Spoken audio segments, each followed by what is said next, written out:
பிஞ்சக்கட்டில் எங்கள் அப்பா வாழை கடைக்கு தண்ணி அடைச்சிட்டு இருந்தாங்க.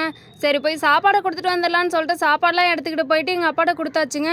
சாப்பாடெல்லாம் எடுத்துகிட்டு வயற்குள்ளே எடுத்துகிட்டு வந்தோமே தண்ணி எடுத்துகிட்டு வந்தோமான்ட்டு திடீர்னு தோணி வாளியில் எடுத்துகிட்டு போய் தண்ணியாவது வந்துட்டு வந்துடலாம் அப்படின்னு சொல்லிட்டு வாளி எடுத்துகிட்டு கிளம்பியாச்சுங்க. நானும் இந்தா தான் தண்ணி வருது இங்கே பிடிச்சிட்டு வரலாம் அப்படின்னு சொல்லிட்டு பார்த்தா தண்ணி பாட்டுக்கு ஒரு ஓரமாக போய்கிட்டே இருக்குது. தண்ணி வேற எங்கேருந்து வருதுன்னு தெரியலையே. சரி தண்ணி வர போக்கலையே நம்மளும் போயிட்டே இருப்போம்னு சொல்லிட்டு தண்ணி வர பாதையை நோக்கியே வந்தாச்சுங்க.